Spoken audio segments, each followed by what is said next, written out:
E aí, meu povo? Tudo bem com vocês? Espero que todos e todas estejam bem. Sejam todos e todas bem-vindos e bem-vindas a mais uma aula de Educação Física aqui da Escola Municipal para Aulas Digitais do Recife.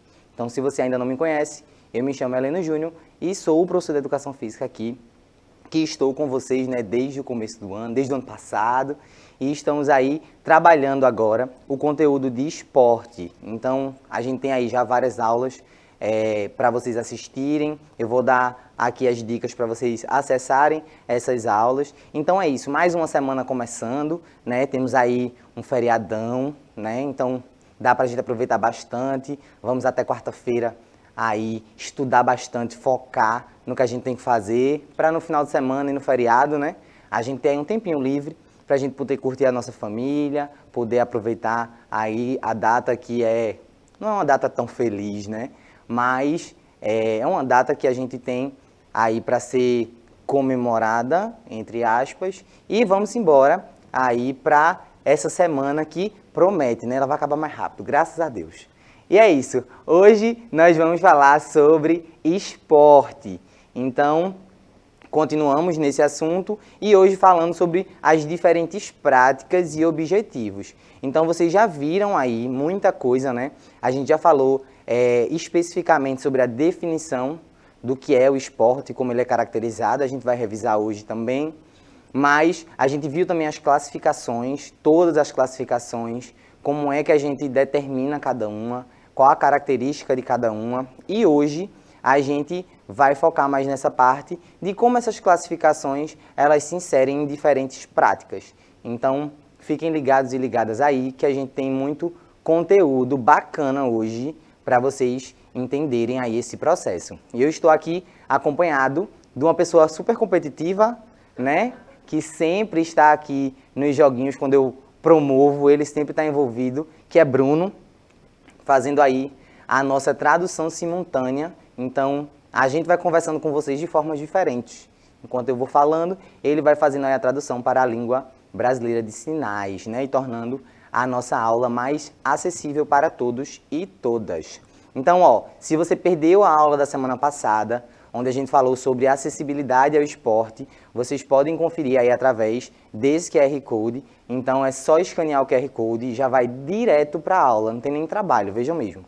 É só aproximar aí a câmera do seu celular para a tela e já vai direto lá para a aula da semana passada. Então, todas as aulas, elas têm aí um QR Code, eu sempre estou colocando para que vocês possam acessar a aula anterior e não ficar perdido, Às vezes é uma continuidade, Tem a aula de gestão, que é a parte da governança do esporte, que tem aí uma relação de... Ali, a produção já testou, então eu tenho certeza que vocês em casa vão conseguir, Porque aqui a gente trabalha assim na facilidade para vocês. Então, todas as aulas possuem esse QR Code, eu sempre coloco para que vocês tenham essa facilidade de acesso e consigam pegar todos os conteúdos que a gente vai trabalhando aqui. Então, temos aí o aplicativo do Educa Recife, que vocês também podem fazer o download de forma gratuita, para poder se comunicar com a gente. Então, a interação de vocês é muito importante para que a gente entenda, como é que esse conteúdo está chegando aí. Cleitinho já fez aí a mágica dos nossos QR Codes. A gente é muito digital, Literalmente muito digital. E aí a gente sempre coloca esses QR Codes que facilitam, Eu acho que em vários locais aí que vocês vão, uma lanchonete, alguma coisa assim, sempre tem um QR Code, ali seja para pagamento, Ou seja para cardápio.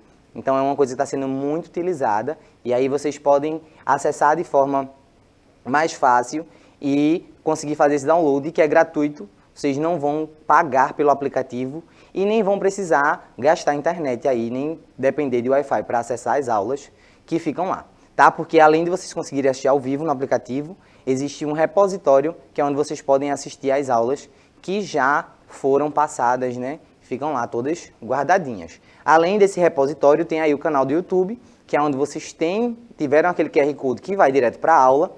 Com esse QR Code agora, vocês vão para o canal. Então, lá no canal, vocês conseguem acessar as playlists. Cada turma tem a sua playlist, então é só ir lá, playlist do 9º ano, e tem as minhas aulas e as aulas dos outros professores, Com outros componentes curriculares. Beleza? Então, a facilidade aí, Mas se quiser pesquisar, também tem um tutorial, porque a gente trabalha com possibilidades. Então, tem aí um tutorialzinho para você pesquisar, achar o nosso canal. Então, igual dizem os blogueiros e as blogueiras, se inscreve aí no canal, dá um joinha, comenta. E é isso. Eu não sei se é muito blogueiro não, mas a gente tenta, né? Vamos embora ao que interessa. Começando aí com uma revisão das definições que existem para o esporte, né? Como qualquer área, existem pesquisas, né? As pessoas fazem pesquisas, procuram dados antigos e veem como é que essas coisas foram criadas e como é que esses nomes foram dados, né? E por que que eles existem. Então, em relação ao esporte, ele pode ser definido aí como um conjunto de exercícios, né? Exercícios físicos que se apresentam sob forma de competição. E essas competições elas podem ser individuais ou coletivas. Então, ó, essa prática, para a gente praticar os esportes, né, e participar dessas competições, a gente tem aí algumas regras a serem seguidas.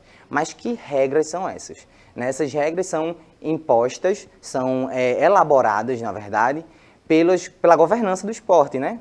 Os órgãos que são lá responsáveis por ditar essas regras. Assim como a gente tem uma Constituição que rege a nossa sociedade, né, que é lá de 1988, a gente tem também os órgãos que fazem as regras de cada modalidade. Então, tem lá as confederações e federações de vôlei, de futsal, de futebol, de handebol, e assim vai. Vocês podem ver isso mais detalhadamente, como é que funciona essa organização, acessando as aulas de governança do esporte, que, como eu falei, vocês podem ver lá no canal do YouTube ou no repositório. Então, essa é uma das definições que são utilizadas quando a gente fala de esporte. Então, isso aí, quando alguém perguntar a você o que é esporte, você já não vai mais poder dizer que não sabe responder, né? E nem inventar aí uma resposta, ou simplesmente dizer assim, aquele negócio que o povo joga bola, né? Não, pelo amor de Deus. Sejam aí as pessoas que vão propagar as informações corretas e desmistificar, né, essa visão aí de que o esporte está só relacionado ali a jogar bola, ao futebol especificamente, né? Uma outra definição aí que a gente pode utilizar é que os esportes eles são atividades físicas, né, que visam equilibrar aí a saúde e melhorar a aptidão.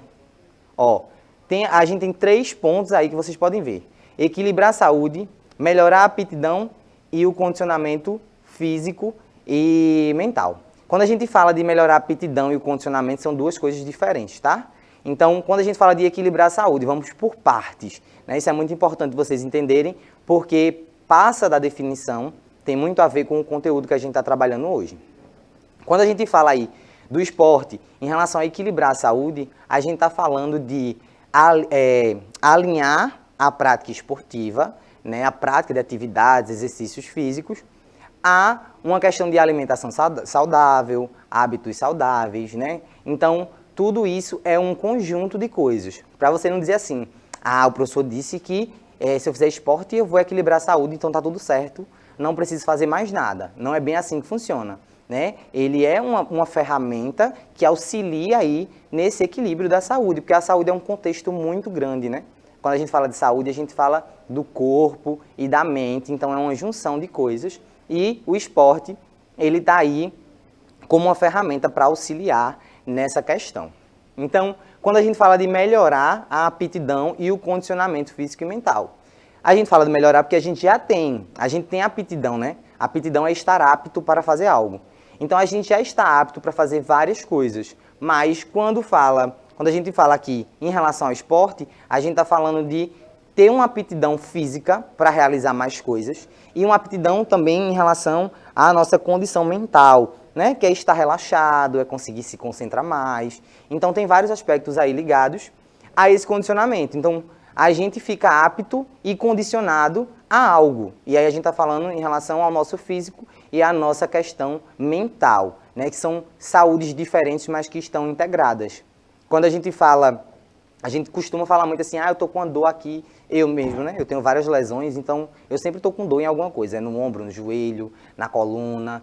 Então, sempre a gente liga direto a tipo assim, é o esforço que eu fiz, ou é alguma coisa que me machuquei. Às vezes você nem bateu em nada, mas está com uma dor ali, você não sabe por que é. Às vezes é uma questão de estresse, né? Quando a gente está muito estressado, eu acho que você já deve ter percebido. Quando você está muito estressado, assim, né? Aí você fica travado, a musculatura ela trava. Por quê? A gente tem uma ligação aqui, né, no nosso corpo que a gente chama de psicomotor ou neuromotor, né? Que é quando a gente associa as ações do cérebro às ações que são executadas no nosso corpo. Então o cérebro, ele envia lá tudo que a gente tem que fazer e o nosso corpo ele vai lá e executa. Então se o nosso cérebro está cansado, a gente está esgotado, automaticamente o nosso corpo ele entende que precisa de uma pausa e quando a gente não dá essa pausa, ele trava.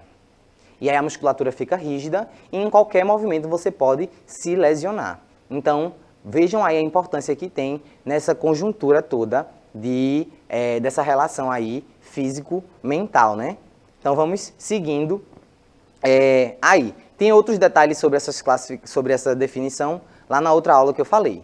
Hoje o nosso foco é saber dessa segunda parte da definição para falar desses tipos de práticas esportivas, porque a gente tem diferentes objetivos em cada uma delas, né? E formas de funcionamento. Então, de acordo com o funcionamento, né? De acordo com o objetivo, na verdade, a gente tem um funcionamento para aquelas modalidades, né? Para aquele esporte, para aquela prática esportiva. Então, a gente tem aí a parte recreativa, né? O esporte recreativo, o esporte formativo e o esporte competitivo. Vocês podem encontrar outros tipos de práticas aí quando vocês procurarem, né, lá nas nossas ferramentas de pesquisa da internet. Então, eu trouxe essas três porque eu alinho, né, diferentes práticas a esses três blocos, digamos assim, de definições. Então, a gente começa falando sobre a parte recreativa, né, o esporte enquanto prática recreativa.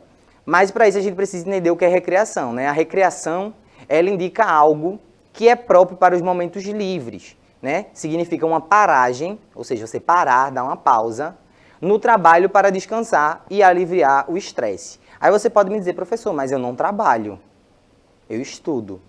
Mas e essa relação, ela existe? Existe. No nosso trabalho, aqui, por exemplo, a gente tem um horário de chegada, a gente tem um horário de almoço, que é o horário que a gente para, e depois a gente volta a trabalhar antes de ir para casa. Então, esse momento aí que a gente para é uma paragem, né? É uma pausa que a gente dá ali no nosso momento de trabalho. Então, nesse momento, a gente pode utilizar para fazer algo de forma recreativa, né? Então, além de almoçar, a gente pode ir para algum lugar, né? Ter um momento de lazer, se divertir, naquele momento, de acordo com o que você tem. E aí, associando a vocês, né? Vocês têm um horário para chegar na escola, tem um horário que vocês têm um intervalo e tem um horário que vocês largam. Então, nesse meio tempo, o que vocês chamam hoje a maioria de intervalo, né? Há um tempo atrás a gente chamava de recreio, né? A hora do recreio. Tem gente que chama ainda hoje em dia, né? Mas aí, esse recreio é justamente a parte de você recrear. É a parte de você tirar ali um momento para você, um momento livre para você fazer o que quiser, seja comer, seja brincar. Então, tem gente que no intervalo vai para a quadra, tem gente que fica no pátio, tem gente que só quer pegar lá o lanche e comer e ficar lá na paz, esperando para voltar à aula. Então, é um momento que você para ali para descansar e voltar às suas atividades. Tem aí falando de trabalho, mas se aplica também aos estudos. Tanto na escola, quanto no momento de casa, que você se programa. Então, é muito importante que quando vocês se programarem para estudar, vocês programem assim, ó. Eu vou estudar agora 1 hora seguida, depois eu vou dar um intervalo, sei lá, de 30 minutos, e depois eu volto a estudar. Né? Tem uma técnica, na verdade, para isso, chamada técnica Pomodoro. Vocês podem pesquisar aí depois, que é essa relação de você ter um tempo de estudo, ter um tempo de pausa e voltar a estudar. Né? Tem uma relação aí nesses tempos. Então, vocês podem organizar isso aí de forma com que vocês consigam ter essa pausa, porque esse momento recreativo, ele é muito importante também para que você consiga produzir, você consiga estudar. Né? A gente precisa parar ali para poder dar uma relaxada e ter um tempo livre. No esporte, né, aí a recreação, ela acontece normalmente através dos jogos pré-desportivos. Então, ó, a gente tem uma relação aí de esporte e jogo, que são duas coisas diferentes, mas quando a gente fala do esporte em forma de recreação, a gente utiliza muito esses jogos pré-desportivos. E aí o pré-desportivo já está dizendo, é antes do esporte, né? digamos assim. É uma coisa que você faz antes de praticar, digamos, de forma oficial, aquela modalidade. Então, vocês vão ver aqui, a gente tem exemplos, né, de atividades que são, de jogos que são pré-desportivos, e eu vou explicar o porquê de cada um ser pré-desportivo. Então tem aí, ó, o queimado, que é uma coisa que vocês amam fazer aí no intervalo, pelo menos os meus alunos onde eu dou aula presencial, eles amam, eu tenho certeza que vocês aí também amam. Então, o queimado, ele é um jogo, ele não é um esporte, né? Ele não tem uma confederação, ele não tem os órgãos ali que regulamentam, mas ele tem características importantíssimas que estão ligadas ao handebol, ao basquete, né? Tudo coisas que a gente utiliza o mesmo movimento. Então, no queimado, tem muita gente que joga bola assim, tem gente que joga bola assim. Então, tem uma criação de estratégias e uma relação de fundamentos ali que acontecem, né? Então, o queimado é um exemplo disso. O taco, talvez vocês não pratiquem tanto hoje em dia, isso era muito comum na minha infância, que é um jogo onde você coloca 2 garrafas e jogam 4 pessoas, ou seja, 2 duplas. E aí, essa garrafa que fica lá, uma pessoa da dupla, vai ter o objetivo de jogar a bolinha, né, lá para acertar. E a outra que está com o taco, tem lá a função de defender, não deixar que a bolinha bata na garrafa. Então, a partir desse momento, você está usando uma característica, um fundamento básico, que serve tanto para o beisebol, que a gente tem esse movimento, serve para o movimento do hóquei, onde a gente precisa, né, fazer ali o movimento de arrastar a bola, então o movimento é parecido. Tem uma relação com o golfe também, né, que também é outro esporte. Então vejam aí que esse jogo, né, por mais que ele tenha ali um momento, ele tem um objetivo de você ter um momento de recreação, um momento de lazer, ele também tem uma relação com esportes, né, com outras modalidades esportivas.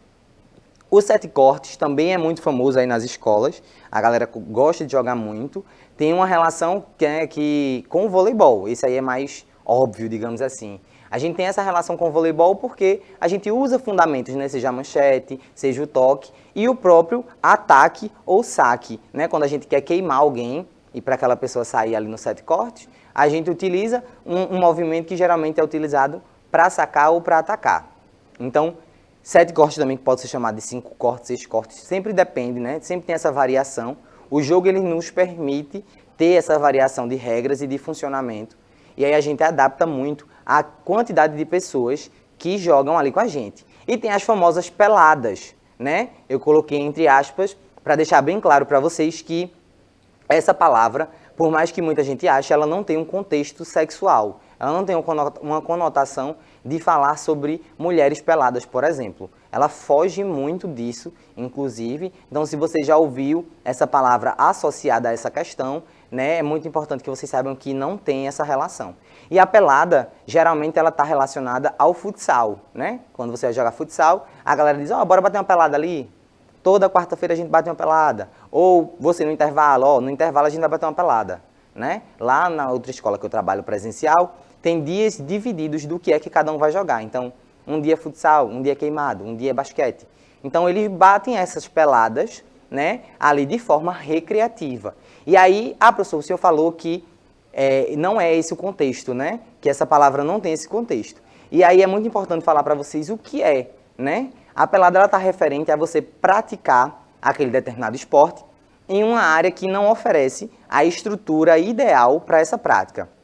Então, por exemplo, antigamente não existiam muitos campos de futebol que eram realmente com gramado, né? Que tinha aquela estrutura ali adequada. Então, as pessoas diziam que o campo estava pelado, digamos assim, né? O campo não tinha o gramado, então ele estava pelado. E aí por isso que eles começam a usar essa relação de jogar uma pelada. Isso também serve para a bola, né? A bola não está numa condição ideal, ela está descascada, digamos assim, né? Quando o couro da bola começa a sair. Tenho certeza que você já viu em algum lugar alguma bola assim. Então, também se dizia que era pelada por causa disso. Vejam aí um contexto histórico que existe por trás de uma palavra. Que aí a gente fala de português, né, em relação à definição das palavras, e a gente fala de história também, quando a gente vai entender o porquê de isso ser assim. E esses foram os nossos exemplos aí de esportes recreativos. Existem vários outros, mas eu não vou entrar aqui em detalhe em todos, né? E vamos para o esporte formativo. Esse aí, eu tenho certeza que é mais próximo de vocês também. Quando a gente fala de esporte formativo, a gente fala da busca em proporcionar o desenvolvimento de atitudes motoras e psicológicas em relação aos aspectos afetivos, cognitivos e sociais, né? Respeitando aí os estágios do desenvolvimento humano. Então, vamos por partes, né? Tem muita informação aí. Quando a gente fala em desenvolver atitudes motoras e psicológicas, lembra da definição que a gente falou lá atrás? Da relação da saúde mental com a parte física? Então, essas habilidades aí, essas atitudes que a gente desenvolve, motoras e psicológicas, está ligada ao nosso corpo e à nossa parte mental. Mas para quê? Isso, essa melhoria, né, esse desenvolvimento está ligado às relações afetivas, cognitivas, né? Afetivas é as nossas relações, né, que a gente tem aí, de amizade, de família, enfim. Os cognitivos, a parte de estudo, de concentração. E sociais, que é a parte ali de convivência, né? Aprender a conviver em grupo, respeitando os estágios de desenvolvimento humano. Ou seja, sempre que a gente vai aumentando a nossa idade, o nosso corpo ele vai passando por transformações. E isso faz com que a gente tenha aptidões, lembra que eu falei lá atrás? Que a gente esteja apto a realizar cada coisa. Então, quando você é pequenininho, você consegue executar determinadas coisas. Quando você vai crescendo, você vai conseguindo executar outras. Então, você vai aí se desenvolvendo, né? É o desenvolvimento humano. E a gente precisa respeitar cada uma dessas fases. Por isso que acontece muito na escola e na educação física, especificamente, a gente trabalhar o mesmo conteúdo de formas diferentes, porque vocês passam por fases diferentes na vida de vocês. Tá bom? Então, em alguns exemplos, né, de onde a gente pode. O ambiente escolar, com a educação física escolar, como eu acabei de falar. Projetos sociais, que tem aí o Compaz, né, uma relação esportiva muito forte, que eu falei na aula passada. Então, se você não assistiu, dá uma olhada lá em relação a esses esportes, como eles acontecem dentro do Compaz. E as escolas de iniciação esportiva, que são as famosas escolinhas, né? Que tem lá a escolinha de futsal, escolinha de vôlei, escolinha de futebol. Sempre tem. Algumas escolas tem outras escolinhas que são extra, né? Tem alguns lugares específicos, quadras específicas para essa prática. E é isso. Vamos seguindo. O nosso último ponto aí, em relação a esses tipos, é o que é mais famoso, digamos assim, né? Que é a parte competitiva, o esporte enquanto competição oficialmente, né? Ele acontece geralmente em clubes ou instituições voltadas à competição, envolvendo aí quase sempre questões de interesse financeiro. Então, aqui em Recife mesmo, quais são os clubes? Quando a gente fala de clube, né? Clubes, a gente tem aí os grandes clubes, né? Que é o Santa Cruz, o Náutico e o Sport. Então, são 3 clubes que oferecem práticas esportivas visando competição. Então, desde pequeno, desde as escolinhas de base, lá dos times de base, né, a gente tem aí essa relação de foco na competição. Então, o intuito deles é fazer com que as pessoas elas se capacitem e quando elas tiverem uma certa idade, elas possam ingressar aí nos esportes, nas categorias adultas, que já são profissionais, né, ou do próprio clube, ou às vezes até serem negociados para outros clubes. Acontece muito isso no futebol, principalmente, né? Os jogadores, eles são lá, quando eles chegam a um certo patamar ali de habilidades, né? Eles começam a ser negociados. Então, tudo isso envolve dinheiro, porque a gente fala aqui dessas questões de interesse financeiro, porque os clubes, eles se sustentam através dessa movimentação aí que tem de dinheiro, que não envolve só a questão de negociação de atletas. Mas, por exemplo, sempre que a gente está vendo um jogo na televisão, seja de futebol, de vôlei, qualquer coisa, sempre vai rolar uma propaganda. Sempre tem lá uma propaganda que fica na nossa cabeça, inclusive, né? Itaú, aí fica lá aquele negócio rolando.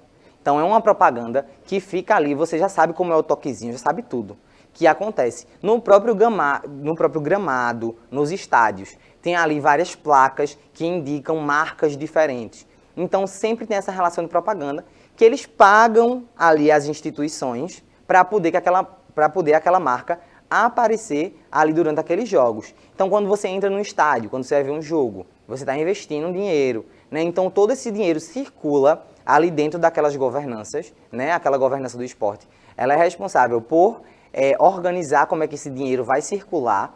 E aí, quando os times são campeões, segundo colocados, terceiro, sempre tem uma premiação além do troféu e a medalha lá que eles ganham, né? Sempre tem dinheiro envolvido. Então, tanto tem um dinheiro para a cidade ou o país, né? Por exemplo, em relação à Copa do Mundo, à Olimpíada. Quando o país ganha, então, quando o país time, que eu quero dizer, é campeão ou vice-campeão, sempre tem um dinheiro ali que é destinado tanto para os jogadores, como para o técnico, para a comissão e para o clube de uma forma geral. Certo? Então, veja aí quantas coisas são envolvidas nesse aspecto da competição.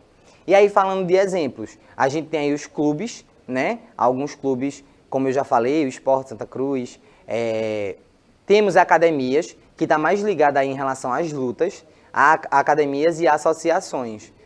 Aqui em Recife mesmo tem uma associação chamada Associação Nagai, que é uma associação famosíssima na área do judô, né? Que é temida, inclusive, por vários atletas e várias equipes de outros lugares. Então, é uma associação que é antiga, tem um cara que é o mestre Nagai, né, que deu essa origem, que tem um tipo de treinamento específico, e ele faz com que esses atletas consigam ter bons resultados. Então, vejam, tudo passa pela administração e, lógico, geralmente essas academias e associações, elas cobram uma taxa para que o aluno, ele vá lá, se matricule e comece a praticar. E, geralmente, essas pessoas que se matriculam nesses lugares, eles estão visando competir. Podem haver exceções, e aí é bom deixar claro isso. Tem gente que entra num clube ou numa associação ou numa academia aí para praticar um determinado esporte sem necessariamente querer ingressar aí no mundo das competições, né? E aí tem gente que já entra com foco, não, eu quero ser atleta. Eu, por exemplo, quando comecei a lutar judô, eu só queria praticar um esporte. Eu já praticava handebol e eu queria praticar outra coisa. Minhas amigas chamaram e eu fui lá praticar sem pretensões. E aí, depois de um tempo, eu comecei a entender, né, o tipo de treinamento também, tem esse foco aí. E eu comecei a entender, poxa, acho que eu quero competir. E aí, na época, também dinheiro era mais difícil, eu ia em busca de patrocinadores e etc. Enfim, eu comecei a competir, tomei gosto pela coisa, competi aí quase uns 7, 8 anos. E, enfim, foi isso. E aí acontece geralmente do foco desses lugares serem esses, tá bom? Então, ó, na semana que vem, né, a gente vai falar aí, vai dar continuidade a esse assunto, porque quando a gente fala de tipos de esporte, a gente precisa falar do direito de acesso ao esporte. A gente falou lá de acessibilidade, falou agora dos tipos, né, de práticas que podem acontecer, como é que a gente pode aí, quais os objetivos que a gente tem. E agora a gente vai falar do direito, porque ele é assegurado por lei, né? Quando a gente fala aí dos órgãos governamentais do esporte, a gente também precisa falar dos nossos órgãos governamentais enquanto sociedade. E aí o que é que essa sociedade, qual o dever desse governo, né? Quando eu digo desse governo, é tanto do governo daqui da prefeitura, como do governo do estado de Pernambuco e o governo brasileiro de uma forma geral. O que é que eles precisam fazer para assegurar que a gente tenha direito, que a gente exerça o nosso direito de conseguir aí praticar alguma modalidade esportiva. Então, a gente vai falar aqui sobre os direitos que vocês têm. Eu vou trazer o artigo para vocês verem onde é que está na Constituição, né? Constituição de 1988. Então, vocês vão poder entender aí como é essa relação. E recapitulando, para vocês lembrarem aí, na nossa primeira fase, a gente falou sobre os esportes como uma recreação, né? Os esportes recreativos. E aí a gente viu que o objetivo é usar aquele tempo que você dá uma pausa para você praticar alguma modalidade esportiva, algum jogo predesportivo e conseguir ter ali o seu momento de lazer praticando algum esporte. Quando a gente fala de formação, a gente fala de consciência ali, tanto consciência física, consciência mental, a gente ter ali uma formação social, aprender a viver em sociedade, respeitar as outras pessoas através dos esportes. Quando a gente fala de competição, a gente está falando ali de algo que envolve uma questão financeira, né? Um outro tipo de visão em relação ao esporte. Então eu aguardo vocês na semana que vem. Uma boa semana a todos e todas. Aproveitem o feriado, descansem, que na segunda-feira a gente se encontra novamente. Um beijo, Bruno. Muito obrigado, galera da produção. Obrigado também. Um cheiro para vocês e até semana que vem.